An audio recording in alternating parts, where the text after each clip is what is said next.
Hello, how are you? I'm in bed. I hope that you are also cozy. Let's get cozy. I made this draw and I wanted to show it to you. And also, I wanted to say it is a December time and therefore it is very dark. So I hope that you are finding time to make resties a priority. I know I am struggling with it, but I wanted to say things that were about what is about happening. What is about happening? I know y'all are creative artist weirdo humans, and sometimes when you are that human, it can be hard to know how to balance the reaching out and connecting with the universe aspects of making doing things and the internal doing of things. And I was at a creative industry networking event today.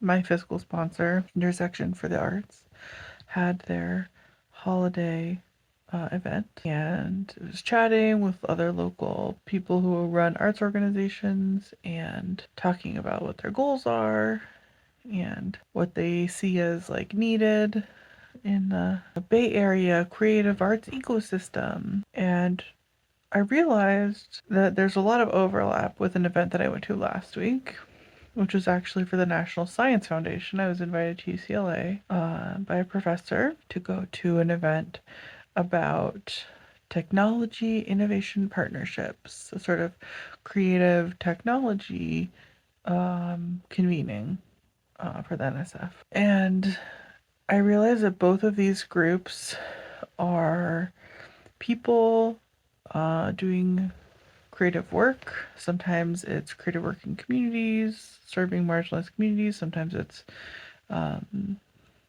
people building like immersive technology performances. Sometimes it's people who run sort of studios that make work for artists and brands and organizations. And one of the problems that a lot of these organizations face is that labor is very expensive, right? So when you apply for a grant for an art project, what happens is that you write a budget, and in the budget you say like, okay, what am I going to use all this money for?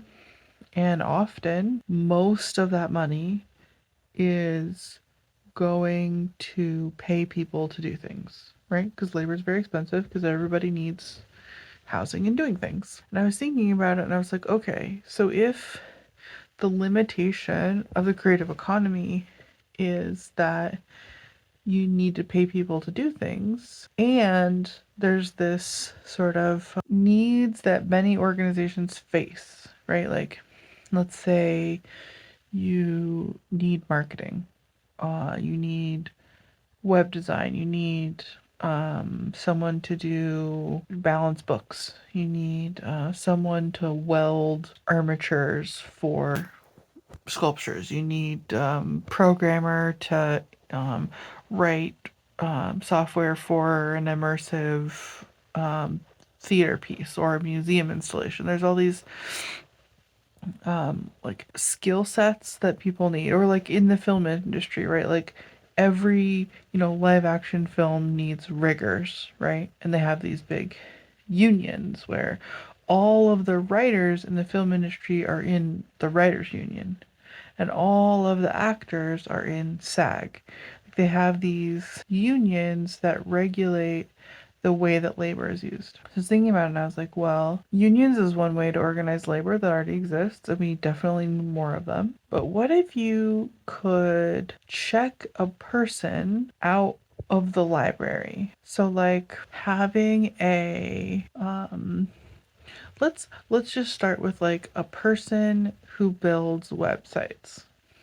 And this person is an employee of the library, just like a librarian is an employee of the library. And they have a certain set of skills, and you can go on the library website and you can like check certain hours of their skills out, and like there's, how many hours you're allowed to check out, and how, maybe if this person's in high demand, maybe there's a hold where you have to wait your turn to be able to use their skills. And then, you can check them out. You can sort of ask for their labor on a specific project.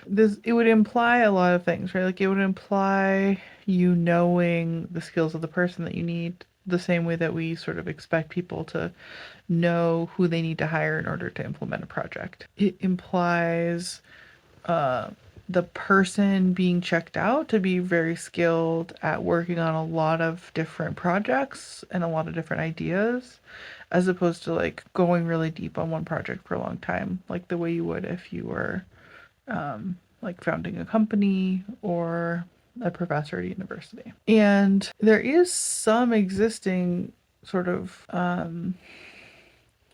like precedent, I guess, for this, right? Like the libraries often have people who can like teach you computer skills, who can like help you learn how to set up an email or help you learn how to use like a printer or a 3D printer. Some libraries have like tech hubs, or they have specialized equipment that you can use. So there's precedent for being able to learn how to use specific software, specific hardware, being able to check out books, but you don't really have access to labor in a library. I mean, the labor of the librarians, obviously, to like run the place, but like actual labor from an expert to implement a project. And so I got started thinking about this at these two networking events. And I realized that like I have sort of been this person before. So when I was working at Microsoft, I was in an incubation studio. And when I was working at Y Combinator, and the research arm, like I worked in a research lab, and I served the vision of like a specific founder, right? So in the first case at Y Combinator Research, like I was just one person sort of like working deeply in one area. And then when I went to Microsoft, I realized like, oh, actually what happens is that like people who are internal to Microsoft who are founders come to our team and essentially check out a set of labor. So they got to borrow the labor of a business modeling person, a person who's really good at like determining total addressable market, and they got to check out the labor of someone who's really good at marketing and brand design and like brand identity, and then they got to check out me, a person who like designs systems. So they would sort of describe the thing that they're thinking about making, and I would help them refine the idea down to like systems diagrams and wireframes and user interfaces, and be able to like implement that into user research. So there are these models where like in corporations where a person with an idea can come into a framework of people with existing skills. Those people can then like help them build up and like launch the project and like grow it into like something that's self-sustaining, and then step away, and the project keeps going, and maybe it hires people, maybe it like works with other people, but the original like studio people, we step back and are then sort of lent in a library fashion to another project. But I have only seen this done in corporations. I there there have to be models where like groups of experts who are good at building like initial building can like take in many people in a civic setting, help them navigate planning, navigate like city ordinances, navigate like business design, all of those things, and have that team sort of like become an economic engine of creating new small businesses, nonprofits, art projects, because it feels like, so okay, if you don't know, I have a small nonprofit project. Blink Left Shift is a nonprofit project of intersection for the arts. So it's like a fiscally sponsored project, meaning that it can take like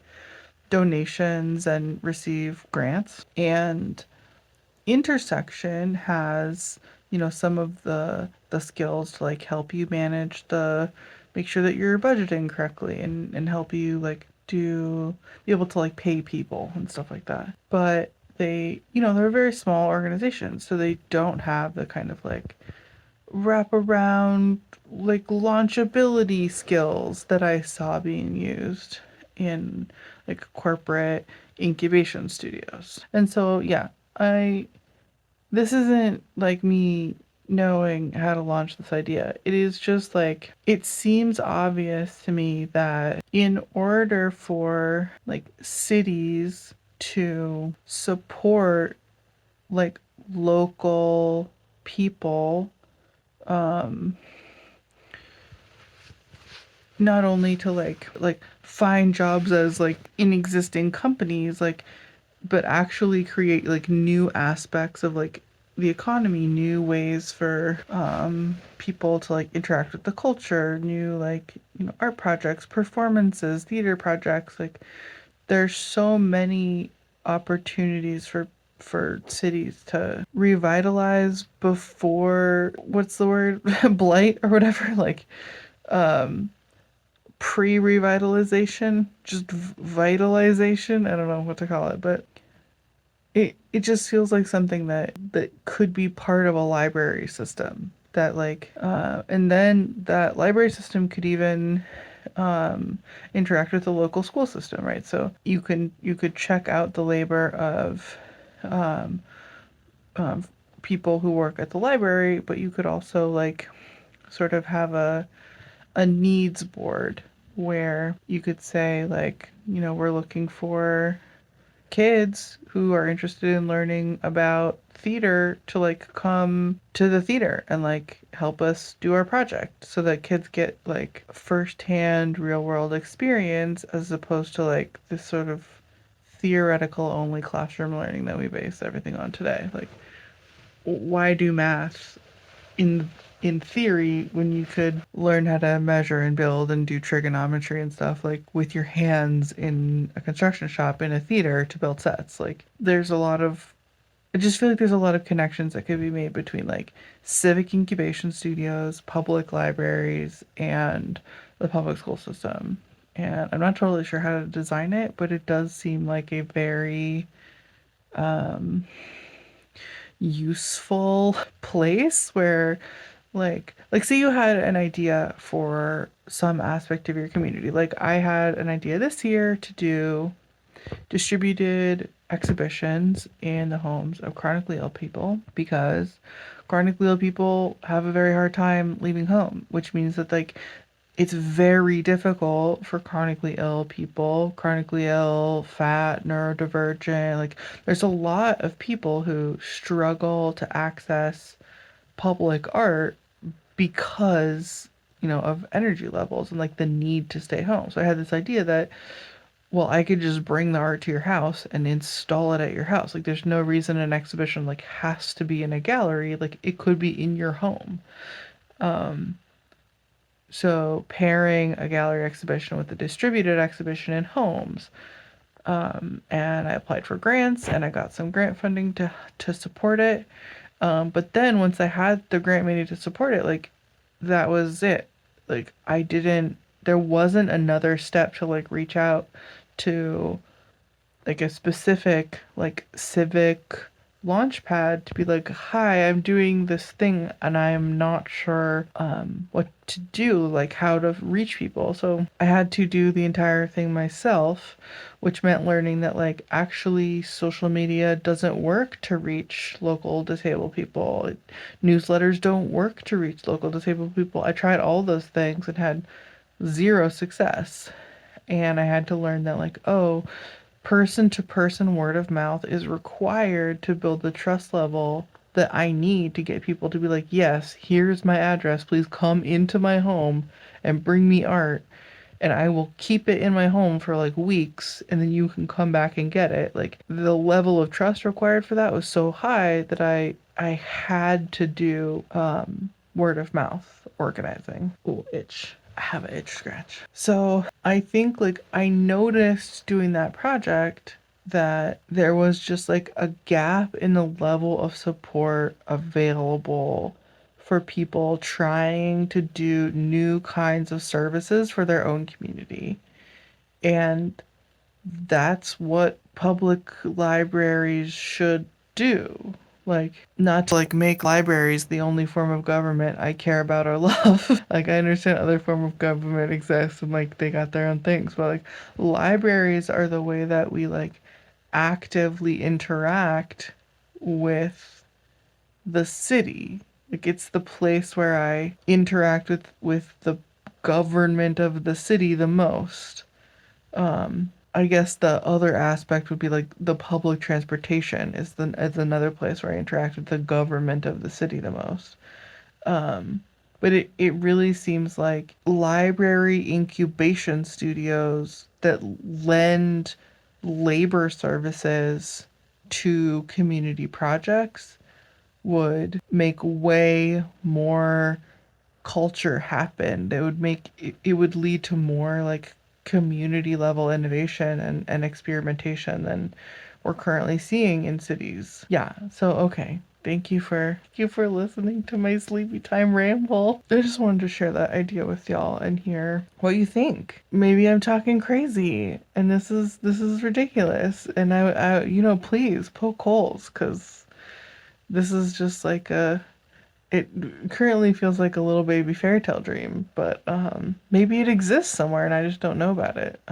So yeah, let me know in the comments what you think, and and and give me a like, and give me my tiny channel subscribe so I can get the algorithm.